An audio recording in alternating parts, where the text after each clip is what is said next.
Good morning, Dee. Good morning, Em. We are sitting recording this on a beautiful autumn morning for our friends in the United States. It's fall, and it is truly a beautiful, crisp morning.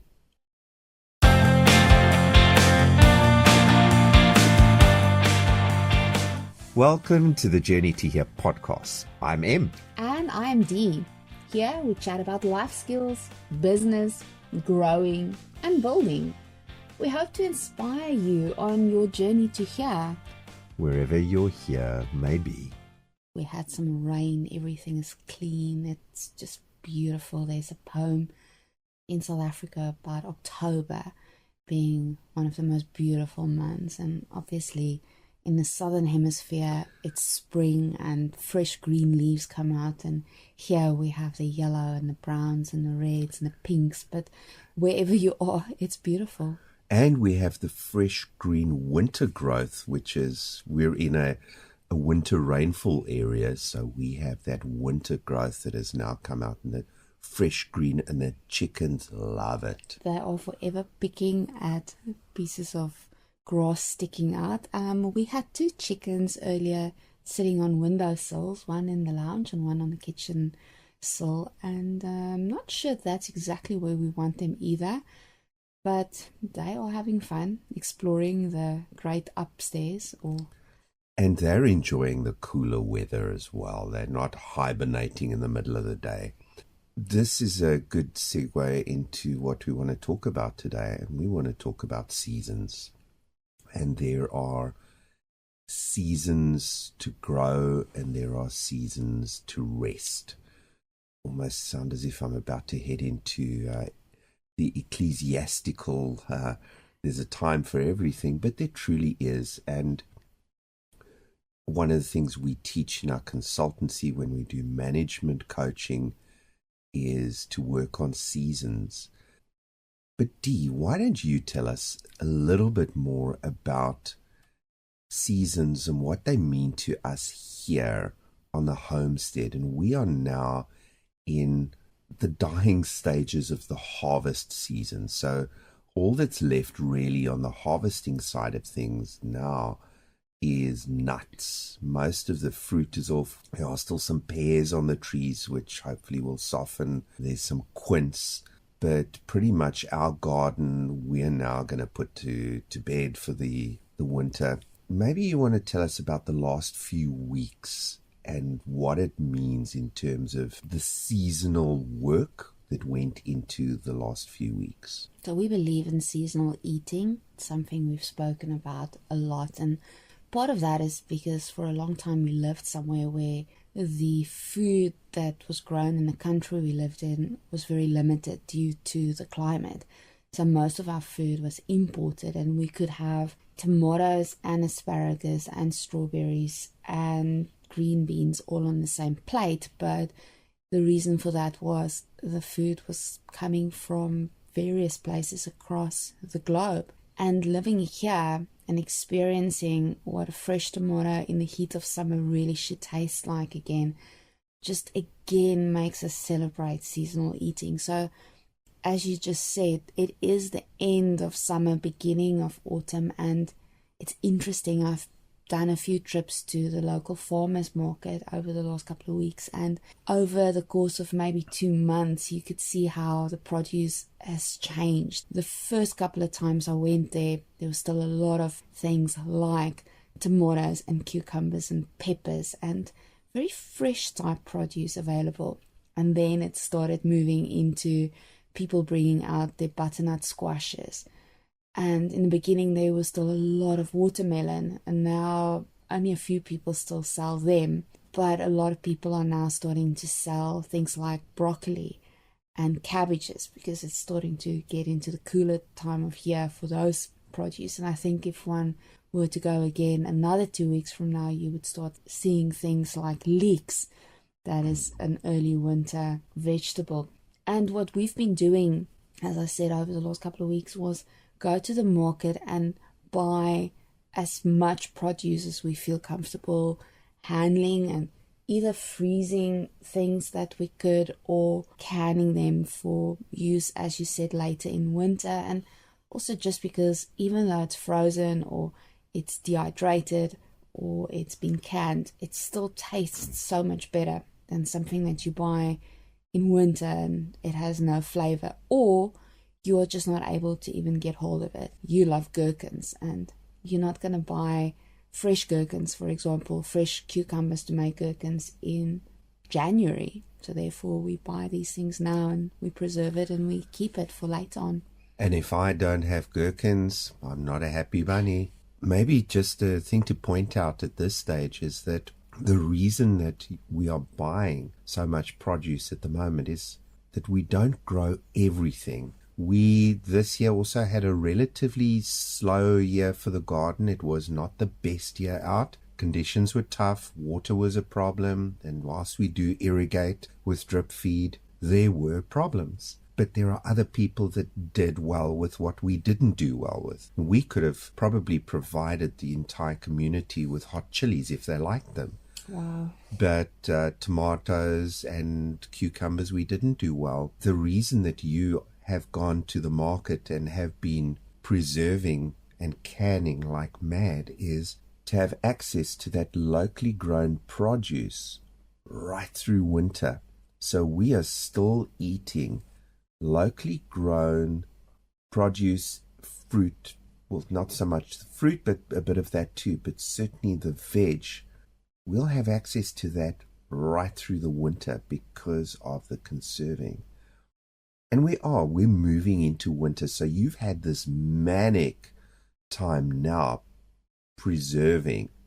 And maybe we should just chat a little bit on how much you preserved the first year that you were here and how chuffed you were. Come on, tell us. Oh, wow. In the first summer season here, I was so proud of myself. I think I was able to collect something like 30 or 40 little jars, and I filled them with the things that I was at that stage still comfortable with. I think I made some chutney and some bottles of tomato sauce and maybe canned a couple of jars of plums or maybe apricots, and I was really super happy and thought to myself, wow, look at me, I just did, and let's say it was 30 or 40.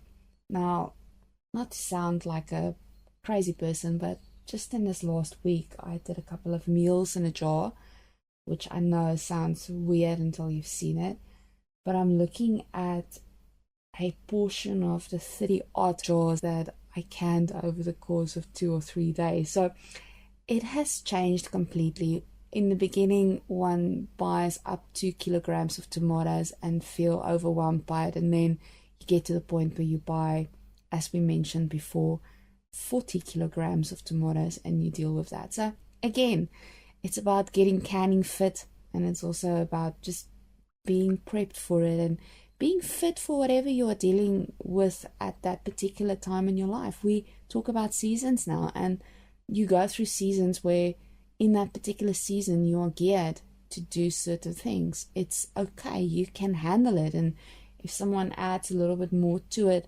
it's not a big thing because you're already managing a certain amount. I look at people who have kids, and whether they have 3 kids or 4 kids, I think the difference in the crazy between 3 and 4 is probably not as much as having to go from no kids to a new baby that you have to bring into the world and keep alive and organize food and meals and play dates and everything around. So the season that you are in at whatever time you're in your life is going to also mean, that was a chicken, that you are able to add to it and be okay with it.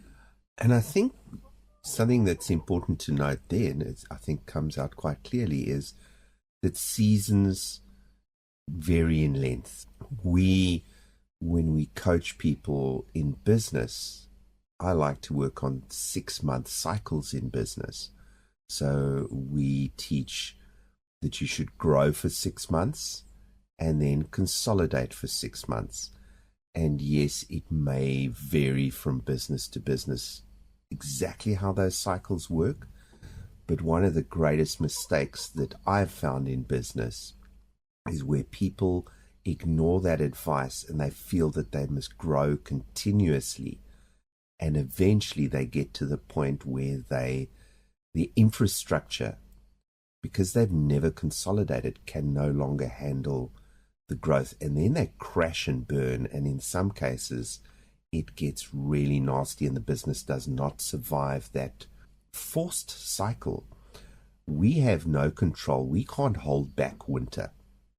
We might try, but we can't hold it back. And if You can we fight it. You can go and plant everything that you can think of and believe that because you're willing it to grow, it's going to have to grow now. It's not going to. It doesn't work that way. It doesn't work like that. And yes, you can manipulate the environment. You can have a hot house. You can have a climate controlled environment. You can put grow lights on. And we do all these things when we start our seeds early in January, February, when it's still dark and cold. But it's a manipulation that you're doing. It's never going to be as successful as if you just let nature do what it had to do. So are you going to fight it the whole time? Or are you going to take the time and see where the growth led you, and whether, like you just mentioned in business, you've grown for such a long time. Now sit back and let the system do what the system is supposed to do, and watch it and decide whether you need to make tweaks on it for the next year's growth and the next season's growth. I said to you one day when I was walking through the garden, it's so depressing that the growing season only comes once a year, because it means that you have these 3 or 4 months to learn how to grow something like tomatoes. And you can't do that in the heart of winter. You can plan for it, but you can't actually do and practice. It's not like other skills that you can just do at any time because it's not reliant on the climate. And it means that you do it for that time that you have it available, and you really put the effort into it, and then you sit back and you watch it and you let it be what it should be. So part of the lesson from this is that when you grow and when you're in a growth phase and you are building and you are harvesting, harvest extra, so that you can afford to relax. When you see you don't have enough tomatoes coming out of the garden, go to the market. There's abundance. Other people have more than enough. And you're going to be able to pick it up very inexpensively. The tomatoes that you went and bought for preserving, the excess, the second grade stuff that's only good for canning and doesn't look good in a salad, Tastes good. Tastes brilliant, but it was a quarter of the price that we will be paying in winter if we want to try and buy plastic tomatoes, basically, that have been artificially grown in the heart of winter. You bought that for 25% of the price. And supported the local economy, which is also something we believe in strongly. But when you are in that growth phase, generally things are easier to get hold of and they are less expensive to get hold of. And so many people think that the growth phase will continue forever. It doesn't. So build that resilience. When you can get hold of firewood cheaply in season, buy extra, store it properly, keep it safe. When there is surplus in someone else's harvest, part with the currency and bottle it. It makes your rest phase comfortable. There's a reason why the squirrels work like mad now. And we've got friends that one squirrel that stripped an entire walnut tree last year. It was a big walnut tree. That's a massive tree. One squirrel stripped the entire tree last season, that little squirrel had more than enough for itself and its family for the season. Grow when it's time to grow. So that you can rest When it's actually time to rest. And when it's time to rest, embrace that like you embrace the work time. A lot of people are driven to always be busy and always want to do more and achieve more, and unfortunately never get to enjoy everything that they've been running towards. And there's a reason why the saying is there that says a change is as good as a holiday. Sometimes it's just a change in pace or a change in scenery that gives you the opportunity to look back on what you've achieved and feel good about it, and then plan again to go on and do the rest of it. When it's time to rest, be prepared for that as well. Prepare for the resting phase.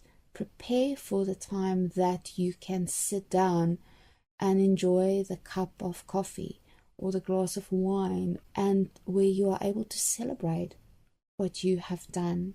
When you have worked hard for that thing, also experience the joy and the celebration that you deserve. Prepare for the fact that you need the rest.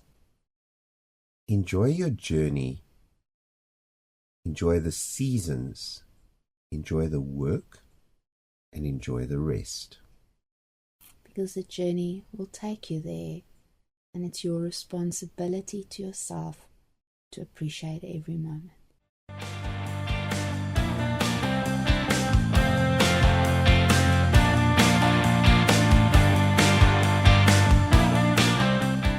Thanks for joining us for this part of our journey. We hope this episode added value. For more information on what we do, please visit our website at www.thejourneytohere.co.za. If you liked what you heard, please join us on a regular basis by subscribing through your favorite podcasting platform.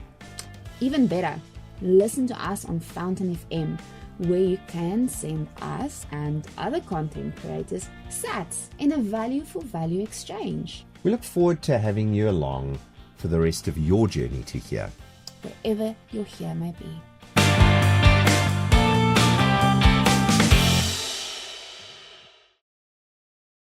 And I'm going to pause this because we have a chicken that's now come into our lounge, which I'm going to remove. Custard. Oh, and she's looking at us like we're crazy. Custard. Okay, we need to take the custard out of the kitchen. We're going to take custard out of the lounge. The problem is she's probably eyeing the preserved chicken, which is just macabre. Okay. No. We will move a chicken and then we'll continue with the season. Custard. Hey, come on. Hey. Yes, fijn gaat doen. Hey.